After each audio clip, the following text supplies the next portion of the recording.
how are you today? This is Matt Heisler of Vanderbilt Properties. In this video, we're going to talk about why FHA loans and VA loans have a more difficult appraisal than other conventional types of financing. And we're going to talk about some of the problems that you're going to run into. So if your plan to buy a house is by using an FHA or a VA loan, this is a very important video for you to watch so that you can make sure that you're not targeting houses that you might be able to buy, and then when you get to the appraisal, find out that you're going to run into significant problems. So if the problems are big enough, the seller may not agree to fix those issues. What they may do is try to find someone that has a better loan. So to save yourself the most amount of time, you really want to try and target houses that have a minimum of these issues that we're going to talk about that only come up at appraisal. They may not even come up at inspection because a lot of them would be not issues for inspection. So we're going to dive right in here and we're going to talk about, what makes VA loans and FHA loans so special? Well, what really makes them different from conventional loans is that the amount of money that you need to put down is significantly less than other types of loans. So I know a lot of people think that you need 20% down in order to buy a house. This is not true. Most first-time buyers, especially in expensive areas, do not do this. What most of them do, though, is they get higher LTV loans. Sometimes it's 10% down, and sometimes it's as little as 5% down. But if you want to go past 5%, if you want to have an even higher, what we call LTV, which is loan to value ratio, a higher LTV ratio, then you've got to get down to the VA loans and the FHA loans.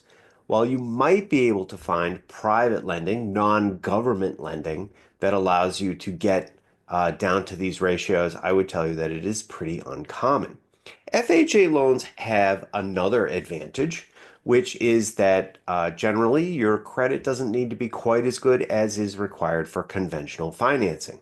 So those requirements can move around a little bit, but as a general rule, we'll sort of go with that right now.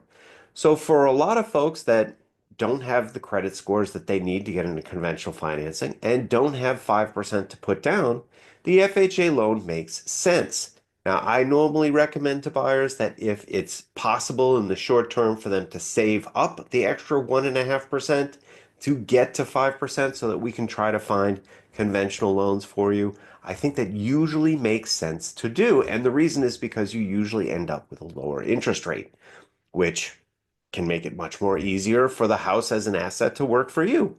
But that's not always the case. It's just a general recommendation. And sometimes the FHA loans and the VA loans are the best things that you can do. VA loans, veterans loans, are for people who have served this country in a military capacity, for which I thank you very much.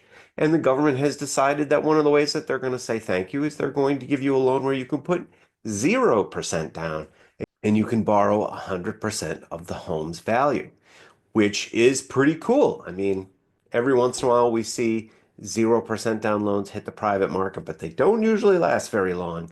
But the VA loan has been around for a long, long time. So you've heard me mention it a few times. These are what we would call very high LTV loans, right? So the more money that you're borrowing versus the price of the house, that's what makes it a high loan to value loan. And VA loans at 100% are pretty much the highest LTV you can get, although it is actually possible to borrow even more than the house is worth in some situations. Okay, before we continue on with this video, just a couple of reminders. First of all, if you like this video, make sure that you subscribe. Your subscriptions help keep these videos coming. If you're in the market for buying and selling a house in Massachusetts or Rhode Island, make sure that you watch this video all the way to the end, because at the end I do have a special offer for you, and mentioning this video is a good way to take advantage of it. Okay, back to the video. Now, because these loans have a very high loan to value ratio, that usually tells us a few things about our buyers. One of them is they probably don't have a lot of cash kicking around. There's nothing that says that you can't use an FHA loan if you have plenty of money to put down but choose not to. However, most people using FHA loans do not have a lot of capital kicking around. So for that reason, the appraiser is going to go in and check out that house to make sure that that house doesn't have a lot of bills that are going to come due.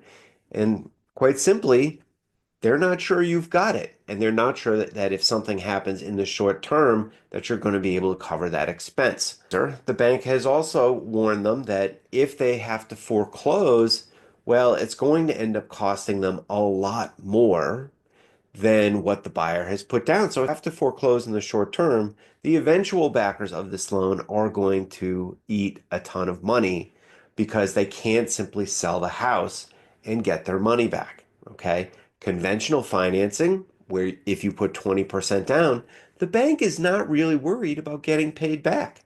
They're pretty sure, even if the market goes down 5%, and even if you overpaid 5%, they still have a 10% cushion on that house so that if they have to foreclose, they can be made whole. They can get all their money back, which is why conventional financing is lower interest rates and it's more appealing to a lot of consumers. But if you can't get into the conventional market, this is better than paying rent. So that's why we're talking about this, right? Almost anything is better than paying rent. But certainly FHA loans and VA loans are better than paying rent. But you can see because of the extra risk that the lender is taking, that they have to be very certain that the property itself isn't going to get the buyer into trouble. Okay. And so because of that, there are things that they check, right?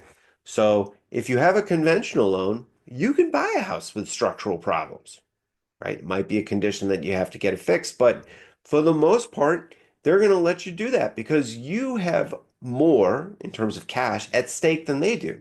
But with an FHA loan, if there are obvious structural problems, and sometimes termite damage can count as a structural problem, they're going to say, no way, you're not going to be able to buy that house with an FHA loan.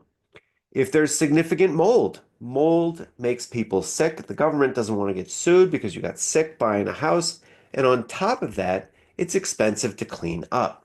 Now, a lot of mold can be cleaned up relatively inexpensively relative to some other issues, but it doesn't matter. The FHA isn't going to try to figure out whether it's a $2,000 problem or $20,000 problem. They're just going to say no. Okay, if there's a lot of mold and it's obvious to the appraiser that that's the case, they're not going to let you do it. The roof needs to be okay. When a roof on a house is an expensive capital asset, but most importantly, if it's leaking, then the entire house can degrade very, very quickly. The lender does not want the house's condition to degrade very quickly because that means that the amount of money that they've lent you is at more risk. So a roof is something that they're going to look at very closely to make sure that it's not leaking, there's no evidence that it's leaking, and that it will be good for at least 2 years. But, I mean, that's kind of hard to determine. So they just like to make sure that it isn't going to be due for replacement anytime soon. They also don't want anyone to have to do a lot of lead remediation. And sealing lead paint is a big concern for any FHA appraiser. And they don't go in there and test whether or not it's lead. They just look at the age of the house and if it was built before 1978, and if they see peeling paint, then they're going to require that somebody fix it or they're not going to allow the loan to go forward. Very simple. Again, they're trying to keep you out of expensive problems because they're concerned that you don't have the money to fix these problems. And in a lot of cases, the buyer doesn't. That's why they're in this particular loan product. They want to make sure that the heating system is up and running and that all the bedrooms have heat. So, and some of that rule is relative to Massachusetts. I don't know if that's a requirement down in Florida, but it certainly is in Massachusetts because if you have rooms that don't have heat, then you can run into all sorts of problems. Even things like deteriorated asbestos wrappings, again, another cost that a homeowner might have to take on. And because it affects health and safety, the FHA appraiser is going to knock it down. Now, this is not a complete list.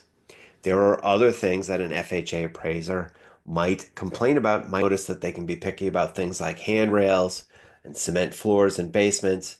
Really, there's just a lot of things that the FHA cares about, but it's all because you're taking advantage of an opportunity to put very little money down to buy a fairly expensive asset, and they need to make sure you don't run out of cash in the first couple of years.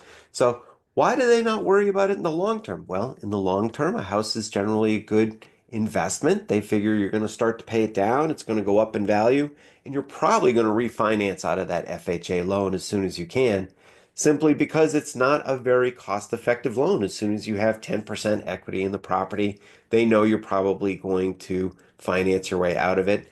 And on top of that, you're probably going to be in a better financial situation so that when things like capital improvements or safety issues come up and need to be fixed, you'll have the cash to do it. Doesn't mean you'll want to spend it, but it does mean that you'll have the cash to do those things. There you have it, folks. That's my overview of why FHA and VA loans are great because they give you an opportunity to buy property with really high LTVs, but also why the appraisers are so careful before they let those properties get sold.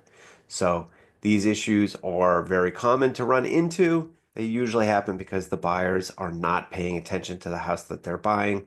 Hopefully, you won't be one of them.